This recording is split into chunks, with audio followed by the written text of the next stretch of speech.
በዚህኛው የፕሮግራማችን ክፍል ደግሞ የአትሌቲኮ ደ ማድሪዱን ተጫዋች ሁሊያን አልቫሬዝን የምንመለከት ይሆናል። አርሰናል ከአትሌቲኮ ደ ማድሪድ በሚያከናውኑት የአውሮፓ ቻምፒየንስ ሊግ ጨዋታ ላይ የአርሰናልን ተከላካዮች ይፈትናሉ ተብለው ከሚጠበቁ ተጫዋቾች መካከል አንዱ ይህ የቀድሞ የማንቸስተር ሲቲው ተጫዋች ሁሊያን አልቫሬዝ ነው። በዚህ ጨዋታ ላይም ለአርሰናል ተከላካዮች ከባድ ፈተና ይሆናል ተብሎ ይጠበቃል። ከዛ ባለፈ ከጨዋታው በፊት በሰጠው አስተያየት በጋዜጣዊ መግለጫ ላይ ቡድኑ ጥሩ ቅርጽ ላይ እንዳለና ይህንንም ጨዋታ ለማሸነፍ ወደ ሜዳ እንደሚገባ ተናግሯል። ሁሊያን አልቫሬዝ በአትሌቲኮ ደ ማድሪድ ምን አይነት ተጫዋች ነው የሚለውን በዚህኛው ፕሮግራማችን ክፍል ላይ የምንመለከት ይሆናል። በዚህ ጨዋታስ ላይ ለአርሰናል ተከላካዮች ምን አይነት አቀራረብ ይዞ ሊመጣ ይችላል የሚለውን እስከ ቪዲዮ መጨረሻ ድረስ ከኛ ጋር አብራችሁ ከቆያችሁ የምንነግራችሁ ይሆናል ማለት ነው። ሰላም ጤና ይስጥልን። የተወደዳችሁና የተከበራችሁ ውድ የቻናላችን ተከታታዮች እንዴት ናችሁልን? እግዚአብሔር ይመስገን እኔ በጣም ደህና ነኝ። የምትገኙት አራዳ ሜዳ ኦፊሻል ዩቲዩብ ገጻችን ላይ ነው። ለቻናሉ አዲስ ከሆናችሁ የዩቲዩብ ገጹን ሰብስክራይብ በማድረግና የሮል ምልክቷን በመጫን የቻናላችን ቤተሰቦች እንድትሆኑ በአክብሮት እንጋብዛለን። ዩቲዩብ ፕሮግራሙን ለብዙዎች እንዲያደርሰው ላይክ በማድረግ ፕሮግራሙን መከታተላችሁን አስታውሱ። የአራዳ ሜዳ ኮሜንታተር ተስፋ ወርቅ ልዑል ሰገድ አብሬያችሁ ቆይታ አደርጋለሁ። እንግዲህ በዚህ በአውሮፓ ቻምፒየንስ ሊጉ አርሰናል አትሌቲኮ ደ ማድሪድን ሲገጥም በተለይም አትሌቲኮ ደ ማድሪድ በመከላከል አቅሙ ምርጥ የተከላካይ መስመር ተጫዋቾችም ስላሉት በዛ ፎርሙ የሚታወቅ ቡድን ነው። ነገር ግን ደግሞ ሁሊያን አልቫሬዝ ምን ያክል አደገኛ ተጫዋች እንደሆነ እና ይሄንን ጨዋታ በተመለከተ አርሰናሎች የበለጠ ሊጠነቀቁት የሚገባ ተጫዋች ስለመሆኑ እዚህ ጋር አያይዘን ማንሳት ይጠበቅብናል። ያው ተጫዋቹ ከዚህ ቀደም ለብዙዎቻችን ለአይናችን ቅርብ በሆነው በእንግሊዝ ፕሪሚየር ሊግ ላይ ሲጫወት ተመልክተነዋል። ተጫዋቹ እጅግ በጣም የሚያስገርምና ጥሩ አቅም ያለው ሜዳ ላይም ደግሞ አስገራሚ ፐርፎርማንስ ያሳየ የነበረ ተጫዋች ነው። እንደውም ማንቸስተር ሲቲ ቤት በነበረበት ጊዜ ኢቭን ደግሞ አርሊንግ ሃላንድ ወደ ሜዳ በማይገባባቸው ጊዜያት ላይ ተጫዋቹ ጥሩ ነገሮችን ዴሊቨር የሚያደርግና ግቦችን የሚያስቆጥር ኢቭን በግማሽ ፍጻሜ ጨዋታዎች እንኳን ሳይቀር በጣም ውጤታማ በሆነ ሁኔታ ጎሎችን ሲያስቆጥር የነበረ ተጫዋች እንደነበረ አይተናል። ማንቸስተር ሲቲዎች ከለቀቋቸውና ምናልባትም ደግሞ ካጧቸው ምርጥ ታለንቶች መካከል አንዱ ይሄ ተጫዋች ስለመሆኑ በተደጋጋሚ ጊዜ ይነሳል። እሱና ኮል ፓልመርን ያጡበት መንገድ ለውሃ ሰማያዎቹ የሚያስቆጭ እንደሆነ በተደጋጋሚ ጊዜ ሲነገር ቆይቷል እና ማንቸስተር ሲቲም ተጫዋቹን የለቀቀበትን ሁኔታ በእርግጥ እናስታውሳለን። እድል የማጣት ሁኔታ ነበረ፣ ወይም ደግሞ በዛ ክለብ ውስጥ በቋሚነት እጀምራለሁ ወይ የሚል ጥያቄ ነበር። ያው በሱ ቦታ በቀጥታ የሚሰለፈው አርሊንግ ሃላንድ ነው። አርሊንግ ሃላንድ ደግሞ በሚጫወትበት ቦታ ላይ ይህንን ተጫዋች በቋሚነት ማስጀመር አስቸጋሪ ሊሆን ይችላል። አሰልጣኙ ግን እድል ሊሰጡት እንደሚችሉ ፔፕ ጓርዲዮላ እንደዚህ አይነት ነገሮች ይነሱ ነበር። በኋላ ግን ተጫዋቹ ወደ አትሌቲኮ ደ ማድሪድ መሄድን ነው ምርጫው ያደረገው። በነሐሴ 2024 አትሌቲኮ ደ ማድሪድን ተቀላቅሏል። ያው ብዙ የእንግሊዝ ክለቦች እንደውም ከዛን ጊዜም በኋላም ቢሆን ከተጫዋቹ ጋር ስማቸው ተያይዞ ሲነሳ ቆይቷል። እነ ሊቨርፑል እና አርሰናል ተጫዋቹን ሊያስፈርሙት ይችላሉ የሚሉ አይነት መረጃዎችም ጭምር ሲወጡ ነበረ እና አትሌቲኮ ደ ማድሪድን ከተቀላቀለ በኋላ በተለይ አምና አትሌቲኮ ማድሪድ የስፔን ላሊጋን የሚያሸንፍበት ጥሩ ፎርም ላይ ይገኝ ነበረ።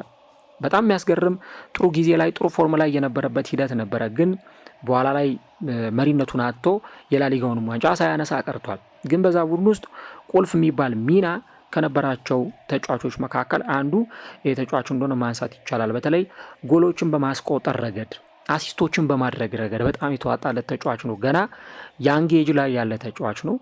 ስለዚህ ያንግ ኤጅ ላይ የሚገኝ ተጫዋች መሆኑን ተከትሎ ምንም አይነት ነገር በማድረግ ክለቡን ሊጠቅም ይችላል። ከዛ ግን ተጫዋቹን በተመለከተ ሊጠቀሱለት የሚችሉት ነገሮች አሉ። በተለይም እዚህ ጨዋታ ላይ አርሰናሎች እንዴት ባለ መንገድ ይህንን ተጫዋች ሊመለከቱት ይገባል የሚለውንም ነገር እዚህ ጋር ማየት በጣም አስፈላጊ ነገር ነው።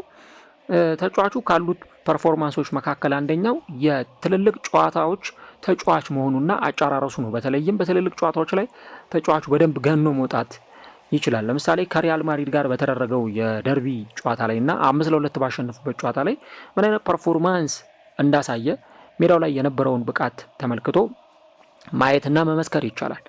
በተለይም ደግሞ አትሌቲኮ ደ ማድሪድ ትልልቅ ተጋጣሚዎችን በሚገጥምበት ጊዜ ትልቅ ሜንታሊቲ ያለው ትልቅ ስነልቦና ያለው ተጫዋች ነው በሚል ብዙዎች አደንቁታል እና ምናልባትም ደግሞ በዚህኛው የአርሰናል ጨዋታ ላይ አትሌቲኮ ደ ማድሪድ ተጽዕኖ የሚፈጥር ከሆነ የሆነ ጫና የሚፈጥር ከሆነ ያንን ነገር ሲያደርግ ልንመለከተው የምንችለው ይሄ አርጀንቲናዊው ተጫዋች ሁሊያን አልቫሬዝ ነው። ከዛ ባለፈ ግን ሌላው ደግሞ ቨርሲቲሊቲውና የጨዋታ እንቅስቃሴዎቹ ሙቭመንቶቹ በራሱ በጣም የተዋጣላቸው ናቸው ይላሉ በተለይም ተጫዋቹን የተመለከቱት ተጫዋቾች። ከዛ ባለፈ ደግሞ ትልልቆቹ ሚዲያዎችም ይሄን ነገር ያስተጋባሉ። ለምሳሌ ስፔሶችን ማጥቃት ይችላል። ክፍት የሆኑ ስፔሶችን ካገኘ እነዛን ስፔሶች ተጠቅሞ ለማጥቃት የሚያደርገው ጥረት እጅግ በጣም አስገራሚ ነው። ከዛ ባለፈ ወሳኝ የሆኑ እንቅስቃሴዎችን በማድረግ ጎሎችን ያስቆጥራል። ከራዮ ቫየካኖ ጋር በተደረገው ጨዋታ ላይም ምን አይነት ኮንትሪቢዩሽን እንደነበረው አይተናል። በአትሌቲኮ ወደ ማድሪድ ሃትሪክ ሲሰራ ጎሎችን ሲያስቆጥር ለጎል ኢንቮልቭመንቶች በጣም የቀረበው ተጫዋች ሆኖም ጭምር ተመልክተነዋል እና ቨርሳታይል ነው።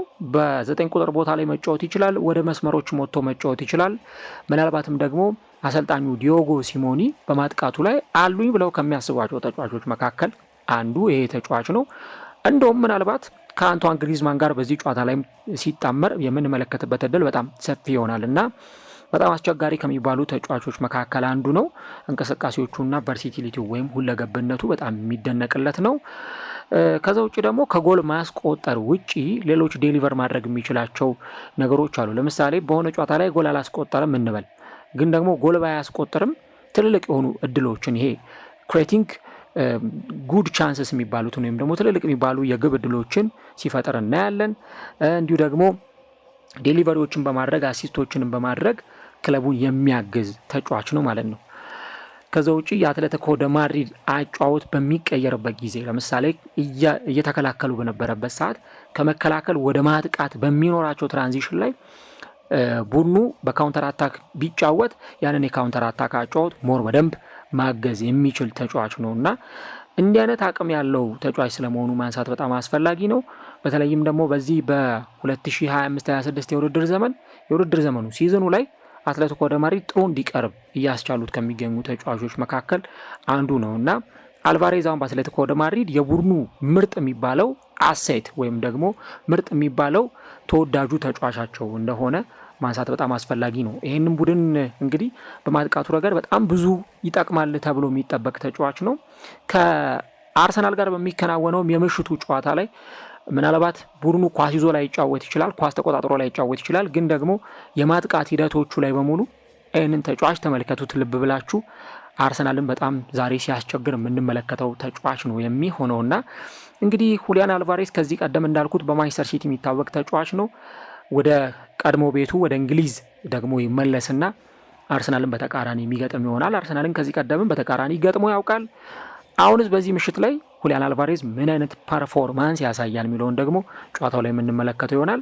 እናንተ መስቲ ሀሳቦቻችሁን ጻፉልን። በዚህ ጨዋታ ላይ ተጫዋቹ ምን አይነት ፐርፎርማንስ ያሳያል?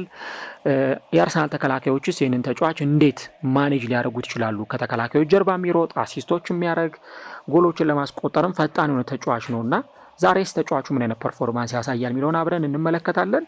ምሽት 4 ሰዓት ደግሞ ለዚህ ምላሹን የሚሰጥ ይሆናል።